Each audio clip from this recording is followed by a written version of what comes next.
வணக்கம். Welcome to புஷ்பாவின் மாடித்தோட்டம். இன்றைக்கி மாடித்தோட்டத்தில் ஒரு சின்ன சின்ன அறுவடை வேண்டாத செடிங்களெல்லாம் எடுத்து போட்டுருவோம். இது கஸ்தூரி வெண்டை நிறைய காய் கொடுத்துச்சு. இது இப்போது இந்த கஸ்தூரி வெண்டையோட நன்மை அதிகப்படியாக இருக்குது. காய் பார்த்திங்கன்னா சின்னசாக தான் இருக்கும். அது வெண்டைக்காயின்னு சொல்ல முடியாது. ஒரு பருத்தி செடியோட அந்த டைப்பில் தான் இருக்கும். அந்த செடி பூவும் அதே மாதிரி இருக்கும். காய் பருத்தியில் பஞ்சு வருது, ஆனால் இதில் வெண்டைக்காய் மாதிரி வெண்டைக்காய் விதை வருது. அதனால் இதுக்கு கஸ்தூரி வெண்டைன்னு சொல்லிட்டு பேர் வச்சுருக்காங்க போல இருக்கு. இதெல்லாம் ஒரு 100 வருஷத்துக்கு முன்னாடி இருந்திருக்கும் போல இருக்கு. இப்போ அதெல்லாம் கண்டுபிடிச்சி வெண்டைக்காயின்னு சொல்லிட்டு அதை விளைய வச்சு சாப்பிட்றாங்க. நரம்பு தளர்ச்சிக்கு ரொம்ப நல்லதுன்னு சொல்கிறாங்க இந்த வெண்டைக்காய். இதில் இந்த தொட்டியில் பார்த்திங்கனாக்க இந்த முறிக்குட்டி அப்படிங்கிற ஒரு செடி நட்டு வச்சுருக்கேன். அடுத்து இந்த கீரைங்களை பறிச்சிக்கலாம். சிகப்பு பொன்னாங்கண்ணி கீரை. இந்த கீரைகளும் பறிச்சிக்கிட்டே இருந்தோம்னா துளுத்துக்கிட்டே இருக்குது. கண்ணுக்கு 48 நாள் இந்த கீரையை சாப்பிடும்போது கண் பார்வை அவ்வளோ தெளிவடையும்னு சொல்லிட்டு சொல்கிறாங்க.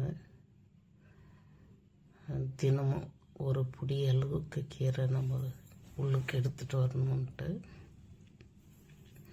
இந்த பொன்னாங்கண்ணி கீரையிலேயே 5-6 வெரைட்டி இருக்குது. நம்மக்கிட்ட 3 வெரைட்டி தான் இருக்குது. மற்றது மார்க்கெட்டில் விற்கிறாங்க. நம்மக்கிட்ட இருக்கிறத நம்ம பறித்து சாப்பிடுவோம். அந்த நீட்டு இலை வச்சுருக்கோம். அது ஒரு பொன்னாங்கண்ணி. அது காட்டில் வயல் வெளி ஓரத்தில் நீர்நிலைகளில் தான் வளரும் அந்த கீரை. செடி பெருசாக வளர்ந்துருக்கு பாருங்கள். அதெல்லாம் பறிக்காம விட்டதுனால அவ்வளோ தூரத்துக்கு போயிருக்கு. கொஞ்சம் எடுத்துகிட்டு எல்லாம் அரேஞ்ச் பண்ணி குட்டி குட்டியாக நட்டு விட்டோம்னா நிறைய கீரை கிடச்சிக்கிட்டே இருக்கும். இந்த பொன்னாங்கண்ணியை பொறுத்த வரைக்கும் பறித்து சாப்பிட்டுட்டே இருக்கலாம். அந்த அளவுக்கு கீரை நிறைய கிடைக்கும். அதுலேயே ஒரு மிளகாய் செடி நாற்று போட்டது அப்படியே அந்த இடத்துலையே அது செடி பெருசாகிடுச்சு. அதுலேயே நிறைய மிளகாயும் வச்சிட்ருக்கு.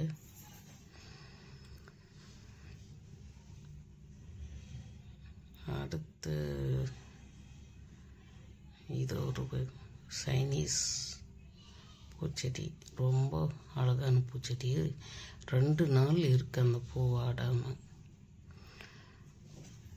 தோட்டத்துக்கு இந்த பாலினேஷனுக்கெல்லாம் அப்புறம் அழகுக்கும் கூட 2 நாள் அது வாடாமல் இருக்கிறது ஒரு அற்புதம் தானே. ஒவ்வொரு பூவுக்கும் ஒரு காலம் இருக்குது. பூத்து 1 மணி நேரத்துலேயே வாடி போகிற பூவும் இருக்குது. அரை நாள் வாடி போகிற பூவும் இருக்குது. 1 நாள் பொழுது இருந்து வாடி போகிற பூக்கள் தான் நிறைய இருக்குது. 2 நாள் வரைக்கும் ஒரு பூ செடியில் வாடாமல் இருக்கிறது ஒரு சில பூக்கள் தான். நன்றி.